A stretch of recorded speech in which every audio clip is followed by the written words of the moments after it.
오늘 말씀은 사실은 한 주일의 말씀으로 해결하기에는 좀 길어서, 오늘은 일단 7절과 12절을 중심으로 좀 보려고 하고요. 지난주에 우리는, 천국에서 온 초청장, 하나님으로부터 온 초청장이라는 제목으로 우리가 말씀을 함께 묵상했습니다. 우리가 부르심의 한 소망 안에서 부름을 받았다. 라는 지난주의 말씀을 통해서 우리들은 한 몸이고 한 성령, 한 믿음, 한 세례, 한 소망 안에 거하는 그러한 한 몸 공동체다 이렇게 말씀을 드렸습니다. 우리는 믿음이 하나입니다. 또 소망도 하나입니다. 한 주님을 섬깁니다. 한 하나님을 섬기는 자들입니다. 그래서 우리는 하늘나라의 부름, 하늘나라의 초청을 받은 자들로 천국을 소망합니다. 그런데 천국은 이렇게 죽어서 가는 장소만이 아닙니다. 만약에 우리가 죽어서 가는, 미래에 가는 어떤 공간이라고 한다면 빨리 죽는 게 좋죠. 그런데 천국은 하나님의 통치가 있는 곳이기 때문에 현재 우리가 발 딛고 사는 이 땅에서도 천국을 누리며 살 수가 있습니다.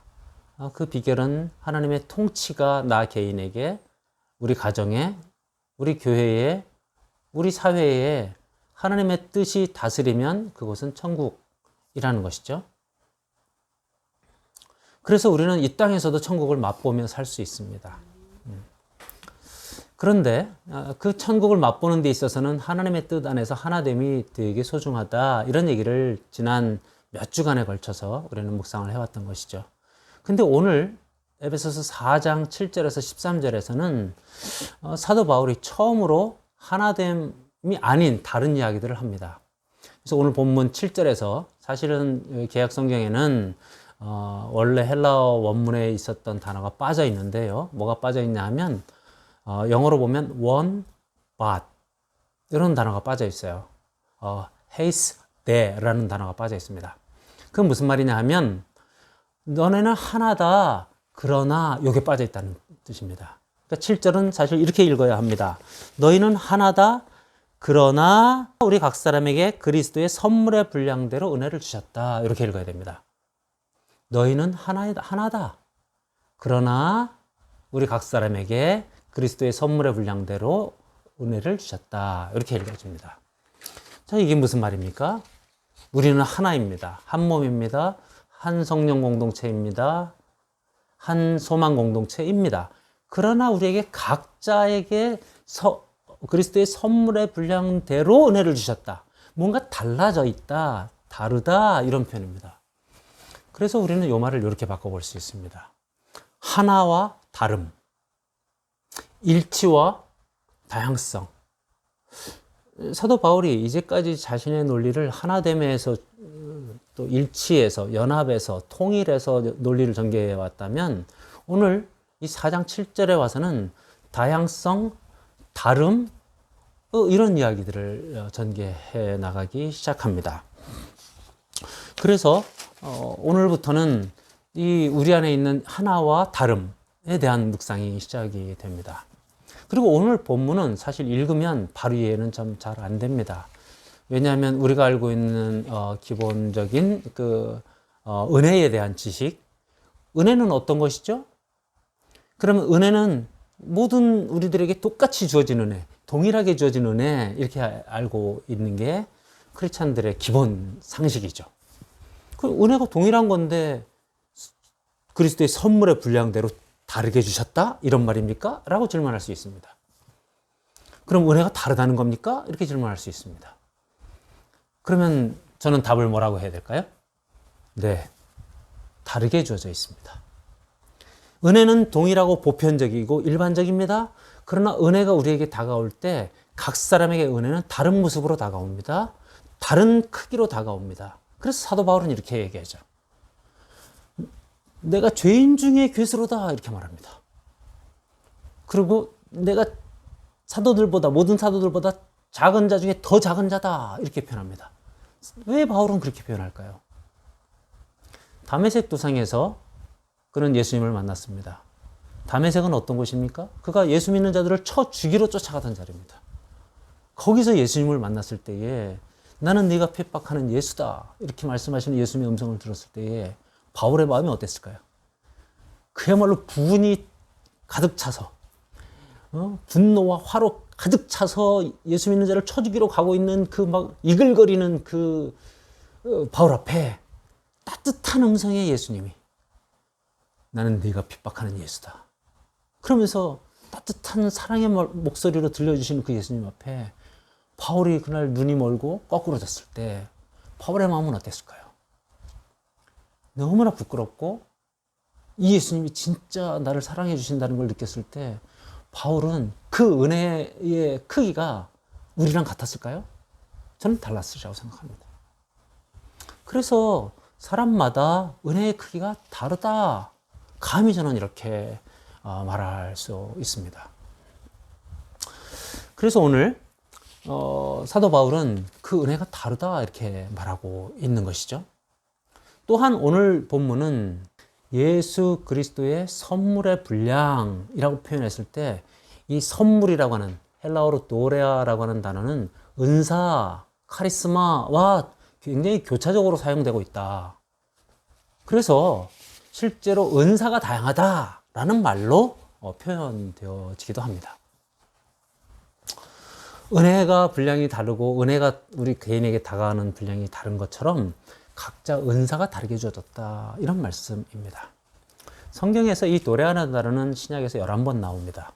11번 나오고 또 카리스마라고 하는 단어와 이렇게 교차적으로 사용되는데 크게 4개 정도의 본문에서 은사에 대한 이야기가 나옵니다. 교회 다니는 사람들은 모두 하나님이 우리에게 은사를 주셨다 이렇게 알고 있죠. 그런데 그 은사가 뭐 다양하지 않습니까? 한 20여 가지 나옵니다. 고린도전서 12장을 우리가 은사장 이렇게 말하죠.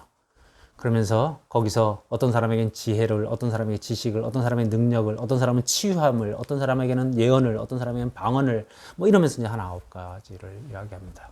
오늘 또 에베소서는 이제 오늘 12절, 우리 오늘 11절에서 어떤 얘기는 사도, 어떤 이는 선지자, 어떤 이는 복음 전하는 자, 어떤 이는 목사, 교사 이러면서 직분의 다양성으로 또 한 표현하기도 합니다.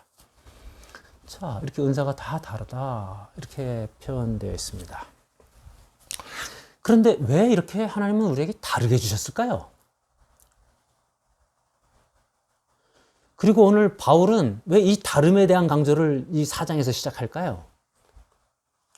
에베소 교회를 살펴보면 이런 것을 우리가 깨달을 수 있습니다. 전에도 우리가 에베소 교회가 어떤 곳이냐 물어봤을 때 에베소 교회는 항구 도시입니다. 무역 도시입니다. 세계 곳곳에서 무역을 하는 사람들이 몰려드는 곳입니다. 그리고 거기는 이스라엘이 아닙니다. 그러니까 유대인들의 집단지가 아니고 이방인들이 많이 모여 사는 곳입니다. 그리고 항구 도시라서 많은 무역하는 사람들이 오기 때문에 로마 사람도 오고 유럽 사람들도 오고 별의별 사람들이 다 모입니다. 그러니까 그리스 사람들, 헬라 철학을 가진 사람들도 있고 심지어는 저 그리스 로마 신화에 빠져 있는 사람들도 있고 그 에베소 자체가 아데미 신전이 있었던 이방 신전이 있었던 곳이기 때문에 우상 숭배하는 사람들도 있었습니다. 그리고 에베소 교회는 사도 바울이 편지할 때 보면 노예들에 대한 이야기도 합니다. 종과 상전의 관계를 얘기합니다. 그렇게 보면 노예들, 종들도 있었다. 또 여자들에 대한 얘기를 많이 합니다. 교회 공동체에 여자들도 있었습니다. 이렇게 다양한 부류의 사람들이 있었던 곳이 에베소입니다. 그러니 그들의 예수님을 아는 지식의 깊이와 그들이 예수님을 믿는 믿음의 깊이가 다 달랐을 겁니다. 그러면 에베소 교회를 섬기고 있는 목회자로서의 바울은 어떤 고민을 할까요? 이들을 어떻게든지 일치시키고 싶고 연합시키고 싶고 하나됨을 만들고 싶고 그랬겠죠. 그래서 앞에 1장에서 3장까지 하나됨에 대한 이야기를 했습니다. 그러나 현실적으로는 어떻습니까? 다른 걸요. 믿는 것도 깊이도 다르고 예수님 아는 지식도 다르고 다 다른 걸요. 헬라인들은 자꾸만 철학적 접근을 하려고 하고 이방신을 섬기고 우상숭배하던 자들은 하나님 예수님 그러면 자꾸만 그 아데미 신하고 같은가? 우리에게 풍요를 주는 신인가? 이렇게 생각할 것이고 여러분 아시겠지만 아데미 여신은 그 여신인데 젖가슴이 100개가 붙어 있어요. 풍요를 상징하는 시인 거죠. 그러니 이 예수님을 아는 것과 믿는 일에 접근하는 일이 다 달랐던 거예요. 그러니 교회를 동일한 방향으로 이끌고 가는 것이 다 어려웠던 거예요. 그래서 사도 바울은 이들에게 너희는 하나다 라고 말하면서, 그러나 현실적으로 너희는 다 다른 은사를 받았다, 다른 은혜를 가진 자들이다 라고 말할 수밖에 없었던 겁니다. 그래서 이제 사도 바울은 그렇다면 이 하나됨과 이 다름, 이걸 어떻게 조화시킬 것인가, 사도 바울은 그 고민을 하며 이들에게 여러 가지 이야기를 합니다. 11절에서 뭐라고 얘기하냐면, 이는 이렇게 표현합니다. 이는 성도를 온전하게 하고 봉사일을 하게 하며 그리스도의 몸을 세우려 하심이라 이렇게 표현합니다. 근데 이는 그 앞에 뭐가 있어요? 11절에 어떤 이는 사도로, 어떤 이는 선지자로, 어떤 이는 복음 전하는 자로, 어떤 이는 목사와 교사로 삼으셨으니 이렇게 되어 있어요. 그러니까는 많은 은사를 주시기도 하고 많은 직분들을 주시기도 하셨다.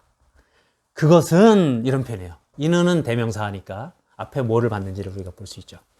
이는 너희가 이렇게 다르게 직분을 받았고 다르게 은사를 선물로 받은 것은 성도를 온전하게 하며 봉사일을 하게 하며 그리스도의 몸을 세우려 하심이라, 이렇게 세 가지로 얘기를 합니다.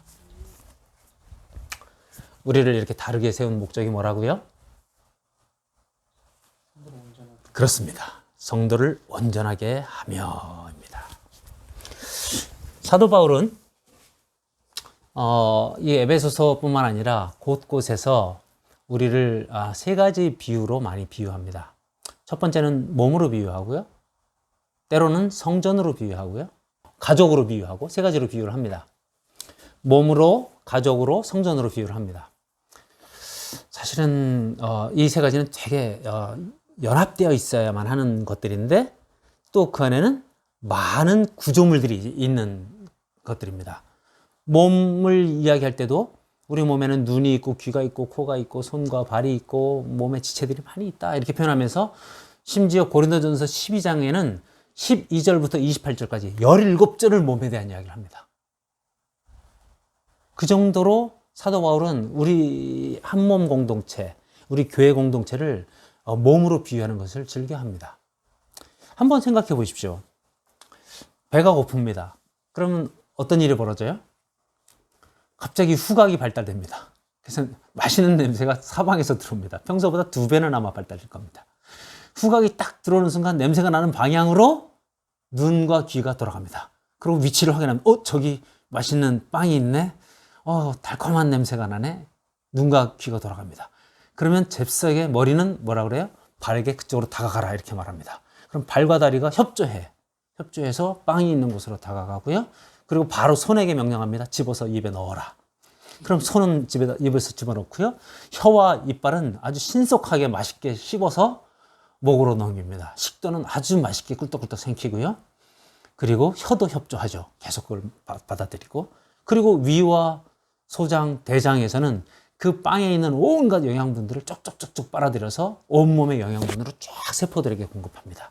그리고 마지막 대장 밑에 있는 직장, 학문에서는 쓰레기는 버려, 이래서 배설물까지 처리하는 아주 신비한 일이 아주 신속하게 일어납니다.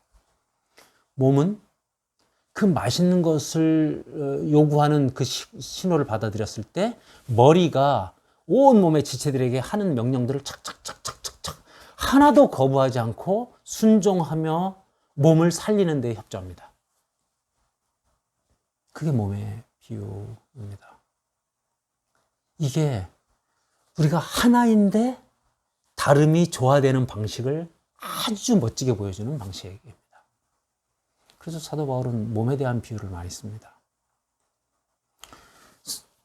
이렇게 직분을 따르게 해주고 은사를 따르게 해준 것은 성도를 온전하게 하며, 그 말은 뭐예요?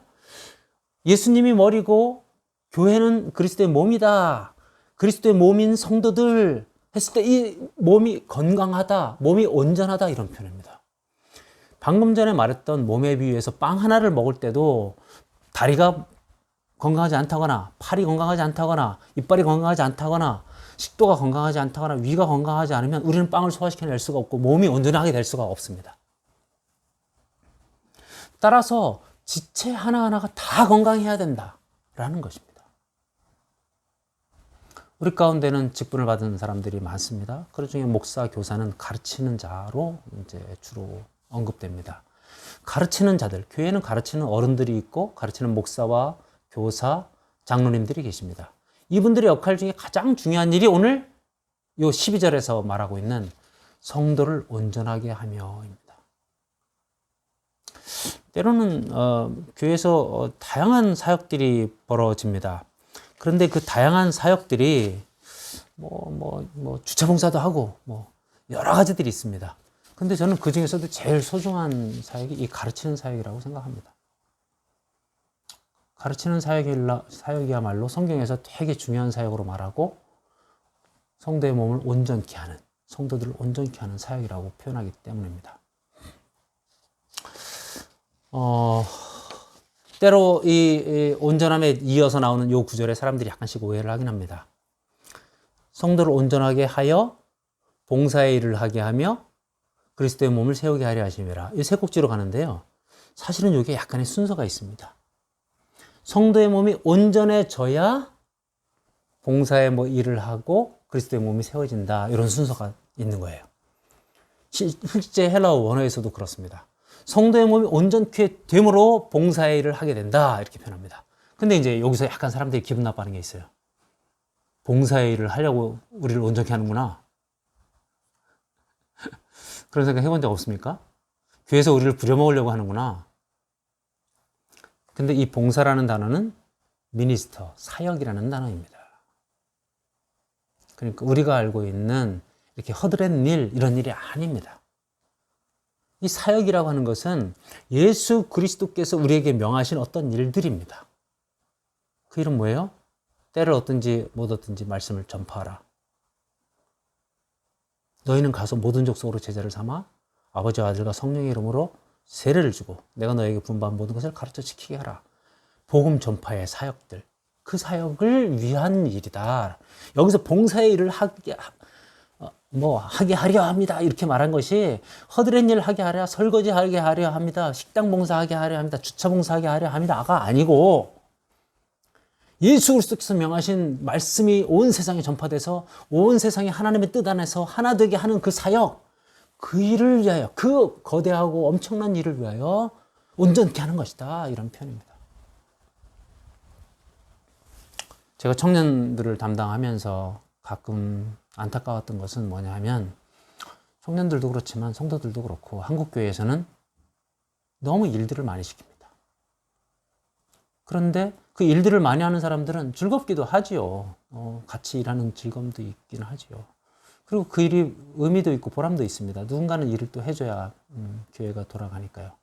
그러나 교회 행정이라고 하는 일, 교회에서 허드렛 일이라고 하는 일, 그 일을 위하여 우리가 온전해지는 것이 아니고 진짜 중요한 일은 예수님을 아는 일과 믿는 일.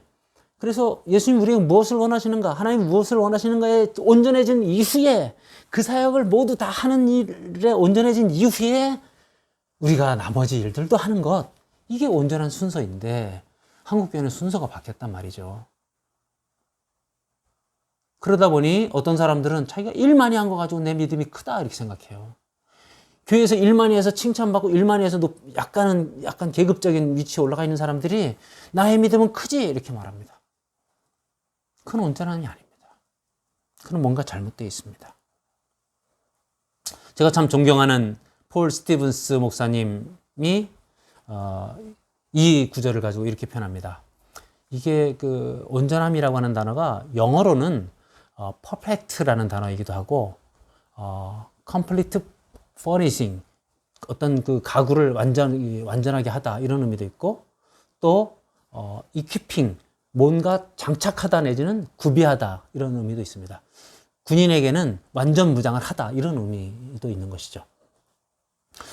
여기서 온전하게 하다는 것은 완전 무장하게 하다 이런 뜻, 구비하게 하다 이런 뜻을 갖습니다. 그래서 폴 스티븐스 목사님은 구비사역 이런 표현을 씁니다. 제가 아까 이 직분 중에 가르치는 자가 중요하다 했을 때 가르치는 자들이 이렇게 온전하게 일을 한다 이렇게 말했지만 사실은 많은 신학자들은 이 말씀이 우리 모두에게 주어진 것이다 이렇게 말합니다. 우리 모두가 서로를 구비시키고 서로를 완전무장하게 하고 서로를 온전케 하는 자들로 부름을 받았다라고 이야기합니다. 저는 폴 스티븐스 목사님의 의견에 동의합니다. 우리 모두는 서로를 세우는 자입니다. 서로를 완전케 하는 자입니다. 서로를 완전무장하게 하는 자입니다. 서로를 완전하게 구비시키는 자입니다. 그때에 우리는 서로가 온전하게 되어가는 것을 보게 될 것이고 그 온전하게 되어갈 때 아까 말한 사역이 가능해질 것이고 그리스도의 몸을 세우는 자들이 될 줄로 믿습니다. 13절 그 온전함에 이르는 방법 답을 찾습니다. 13절에서 13절을 함께 한번 읽어볼까요? 다시 한번 시작. 우리가 다 하나님의 아들을 믿는 것과 아는 일에 하나가 되어 온전한 사람을 이루어 그리스도의 장성한 분량이 충만한 데까지 이르리니. 예, 온전한 사람을 이루는 방법으로 뭐라고 나옵니까? 하나님의 아들을 믿는 것과 아는 일에 하나가 되는 것이라고 표현합니다. 사도 바울은 지금까지 다름을 얘기했는데 또 하나됨을 얘기합니다.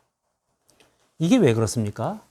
우리 방금 전에 그 몸의 온전함에 대한 비유를 얘기했을 때 몸이 온전히 하나처럼 작동하는 것은 이 지체가 다 다른 기능을 가지고 있는데 몸이 하나처럼 작동하는 것은 머리가 무슨 지시를 내렸는지가 각 지체가 다 알고 있다는 겁니다.